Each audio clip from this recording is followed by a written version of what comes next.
ನಮಸ್ಕಾರ, ಶುಭ ಸಂಜೆ ಪ್ರೀತಿಯ ವೀಕ್ಷಕರೆಲ್ಲರಿಗೂ ಸಂಕಲ್ಪ ಸತಿ ಕಾರ್ಯಕ್ರಮಕ್ಕೆ ಆತ್ಮೀಯ ಪ್ರೀತಿಯ ಸ್ವಾಗತ ಹೇಳ್ತಾ ಇರೋದು ನಾನು ಅನುಷಾ.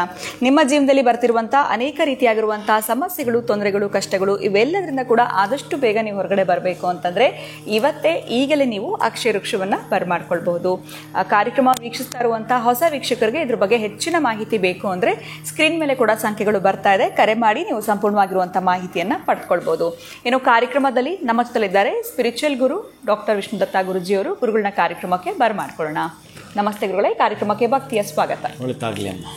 ಕೆಲವೊಂದು ಬಾರಿ ಗೊತ್ತಿದ್ದೋ ಗೊತ್ತಿಲ್ಲದೇನೋ ಏನೋ ಒಂದು ಮಾತುಗಳನ್ನ ಆಡಿ ಕೆಲವೊಬ್ಬರನ್ನ ಬೇಜಾರು ಮಾಡಿಬಿಡ್ತೀವಿ. ವಿಶೇಷವಾಗಿ ಹೇಳಬೇಕು ಅಂತಂದರೆ ಈ ದಾಯಾದಿಗಳಲ್ಲಾಗಿರ್ಬೋದು, ಅಣ್ಣ ತಂಗಿಯಲ್ಲಾಗಿರ್ಬೋದು, ಈ ಸಂಬಂಧಗಳು ಕಳ್ಕೊಂಡು ಬಿಡ್ತೀವಿ.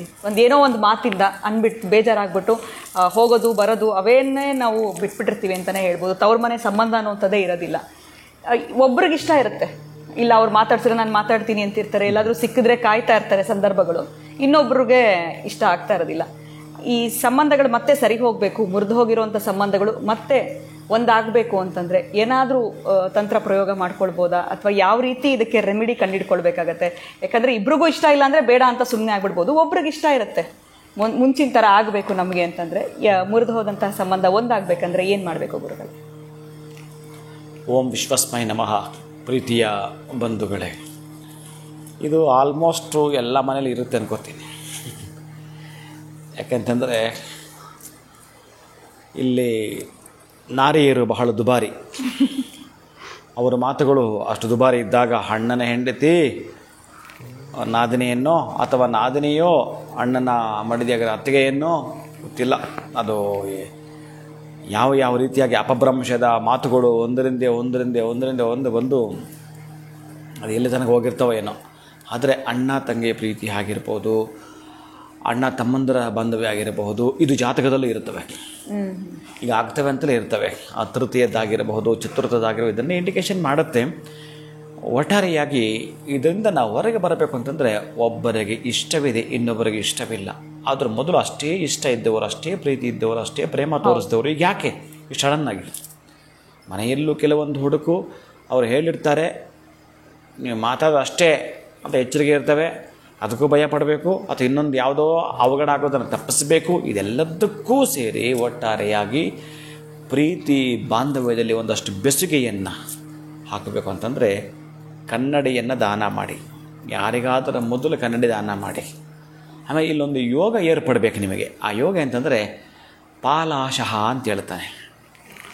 ಪಾಲಾಶಃ ಅಂದರೆ ಮುತ್ತುಗದ ಮರ. ಮುತ್ತುಗದ ಮರ ಮೊದಲು ನೋಡ್ಕೋಬೇಕು. ನಿಮ್ಗೆ ಅರಳಿ ಮರ ಸಿಕ್ಕಿಬಿಡುತ್ತೆ, ಎಲ್ಲಿ ಬೇಕಾದರೂ ಅಲ್ಲಿ ನಿಮ್ಗೆ ಗೊತ್ತಾಗ್ಬಿಡುತ್ತೆ. ಈ ಪಾಲಾಶ ಮುತ್ತುಗದ ಮರಕ್ಕೆ ನೀವು ಪೂಜೆ ಮಾಡಬೇಕು. ಮೊದಲು ಆ ಮುತ್ತುಗದ ಮರಕ್ಕೆ ಪೂಜೆ ಮಾಡಿದ ನಂತರ ಅದರ ಮಣ್ಣನ್ನು ಸ್ವಲ್ಪ ತೆಗಿಬೇಕು. ಒಂದಷ್ಟು ನಿಮ್ಮ ಹತ್ರ ಇಟ್ಕೊಳ್ಬೇಕು. ಇನ್ನೊಂದಷ್ಟು ಮಣ್ಣನ್ನು ನೀವು ಅರಳಿ ಮರದ ಬುಡಕ್ಕೆ ಹಾಕಬೇಕು. ಆ ಅರಳಿ ಮರಕ್ಕೂ ನೀವು ಪೂಜೆ ಮಾಡಬೇಕು. ಅಲ್ಲಿನ ಮಣ್ಣು ಸ್ವಲ್ಪ ತೆಗೆದುಕೊಳ್ಳಬೇಕು. ಅಂದರೆ ಗುರುವಿನದ್ದು ಪ್ಲಸ್ ಚಂದ್ರನದ್ದು ಇದೊಂದು ಗಜಕೇಶ್ವರಿ ಯೋಗ ಏರ್ಪಡಬೇಕು. ಯಾಕಂದರೆ ಇದೊಂದು ಎರಡು ಶುಭ ಗ್ರಹಗಳು ಬಹಳ ಮುಖ್ಯವಾಗಿರೋಂಥದ್ದು, ಚಂದ್ರ ಮತ್ತು ಗುರು. ಅದಕ್ಕಾಗಿ ಈ ಸಂಬಂಧ ಒಂದು ಏರ್ಪಟ್ಟರೆ ಕಾರಣಾಂತರದಿಂದ ಅಥವಾ ಇವರಿಗೆ ಮೋಸ ಮಾಡಿದ್ರು ಅಥವಾ ಇವರು ಮೋಸ ಮಾಡಿದ್ರು, ಒಟ್ಟಾರೆ ಏನೋ ಒಂದು ತೊಂದರೆ ಅಂತೂ ಆಗಿದೆ. ಆ ತೊಂದರೆಯಿಂದ ಹೊರಗೆ ಬರಬೇಕಾದ್ರೆ ನಿಮಗೆ ಈ ಎರಡೂ ಮಣ್ಣನ್ನು ಕ್ರೋಢೀಕರಿಸಿದಾಗ ಯಾವುದಾದ್ರೂ ಒಂದು ಬೌಲು ಅಥವಾ ಒಂದು ದೊನ್ನೆಗೆ ಹಾಕಿ ಅದರ ಮೇಲೆ ನೀವೇನು ಮಾಡಬೇಕಂದ್ರೆ ಕಡಲೆ ಹಿಟ್ಟನ್ನು ಹಾಕಿರಬೇಕು. ಸಾಧ್ಯವಾದರೆ ಆ ಕಡಲೆ ಹಿಟ್ಟು ಇದ್ದ ಜಾಗದಲ್ಲಿ ನೀವು ಬೇಕಾದರೆ ಒಂದು ಪಾಟ್ಗೆ ಹಾಕಿಬಿಡಿ, ಪರವಾಗಿಲ್ಲ. ತುಳಸಿ ಗಿಡವನ್ನು ನೆಡಬೇಕು ನೀವು. ಅಥವಾ ತುಳಸಿ ಗಿಡದಲ್ಲಿ ಬೇಕಾದರೂ ಈ ಮಣ್ಣು ತೆಗೆದುಕೊಂಡು ಹಾಕಿ ಒಂದಷ್ಟು ಕಡಲೆ ಹಿಟ್ಟನ್ನು ಅದ್ರ ಮೇಲೆ ಹಾಕಿ ಸಣ್ಣದೊಂದು ಗಿಡ ನೆಡ್ತಾ ಬರಬೇಕು. ಆ ಗಿಡ ಹೇಗೆ ಬೆಳವಣಿಗೆ ಆಗುತ್ತೋ ಹಾಗೆ ನಿಮ್ಮಿಬ್ಬರ ಸಂಬಂಧಗಳು ಬೆಳವಣಿಗೆ ಆಗ್ತವೆ.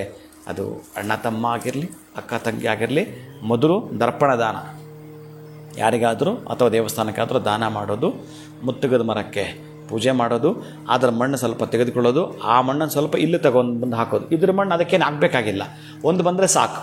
ಒಂದು ಕಡೆಗೆ ಬಂದರೆ ಆ ಬೇಸ್ ಎರಡು ಸೇರಿ ನಿಮ್ಮ ಹತ್ರ ಇರುತ್ತೆ. ನಿಮ್ಮ ಮನೆಯಲ್ಲೇ ಪಾಟ್ ಅಥವಾ ಒಂದು ದೊನ್ನೆಗಾದರೂ ಹಾಕಿ ಇಟ್ಟಿರ್ತೀರಿ, ಒಟ್ಟಾರೆಯಾಗಿ ತುಳಸಿ ಗಿಡ ಬೆಳೆಯಬೇಕು. ಇದೊಂದು ಚಮತ್ಕಾರ ಮಾಡಿಕೊಡುತ್ತೆ. ನಿಮ್ಮ ಬಾಂಧವ್ಯದಲ್ಲೊಂದು ಬೆಸುಗೆ ಮುಡಿ ಬರುತ್ತೆ. ಒಂದು ರೀತಿಯ ಅಮೃತ ಸಿಂಚನ ಮಾತಲ್ಲಿ ಮೊದಲಿತ್ತಲ್ಲ, ಅದಕ್ಕಿಂತಲೂ ಅದ್ವಿತೀಯವಾದ ಆನಂದವನ್ನು ನಿಮ್ಮ ಒಂದು ಪ್ರೀತಿಯಲ್ಲಿ ಕಾಣ್ತೀರಿ. ಖಂಡಿತ. ಸೊ ಜಗಳಗಳು ಆಗುವಂಥದ್ದು ಬೇಡ, ಆಗಿ ಸಂಬಂಧಗಳು ಒಂದಾಗಬೇಕು ಅಂತಂದರೆ ನೀವು ಈಗ ತಿಳಿಸ್ಕೊಟ್ಟಿರುವಂಥ ಈ ರೆಮಿಡಿ ಮಾಡೋದ್ರಿಂದ ಬಹುಶಃ ಮುಂಚೆ ಇದ್ದಷ್ಟೇ ಬಾಂಧವ್ಯ ಬೆಸುಗೆ ಅವರಲ್ಲಿ ಮೂಡುತ್ತೆ ಅನ್ನೋದನ್ನು ನಾನು ಭಾವಿಸ್ತೇನೆ. ಗುರುಗಳೇ, ಧನ್ಯವಾದಗಳು, ನಮಸ್ಕಾರ. ಹರೇ ಶ್ರೀನಿವಾಸ. ಸೊ ಎಲ್ಲೋ ಒಂದು ಕಡೆ ಈಗ ಜಗಳ ಆಗೋಗ್ಬಿಟ್ಟಿದೆ, ಅದನ್ನು ತಪ್ಸೋಕ್ಕಾಗಲಿಲ್ಲ, ಆದರೆ ಪರಿಹಾರ ಮಾಡಿಕೊಂಡು ಸರಿಪಡಿಸ್ಕೊಳ್ಬೇಕು ಅಂತಂದರೆ ಈಗಷ್ಟೇ ಗುರುಗಳು ತಿಳಿಸಿರುವಂಥ ಈ ಪರಿಹಾರನ ಮಾಡ್ಕೊಳ್ಳಿ. ಖಂಡಿತವಾಗ್ಲೂ ಮುಂಚಿನ ಹಾಗೆ ನಿಮ್ಮ ಒಂದು ಮುರಿದು ಹೋಗಿರುವಂಥ ಸಂಬಂಧ ಹೇಗೆ ಸಮಸ್ಯೆ ಆಗಿತ್ತು, ಮುಂಚೆ ಹೇಗೆ ಚೆನ್ನಾಗಿದ್ರಿ, ಅದೇ ರೀತಿ ಇನ್ಮುಂದೆ ಕೂಡ ನಿಮಗೆ ಚೆನ್ನಾಗಿರೋದಕ್ಕೆ ಸಾಧ್ಯ ಆಗುತ್ತೆ. ನಮಸ್ಕಾರ.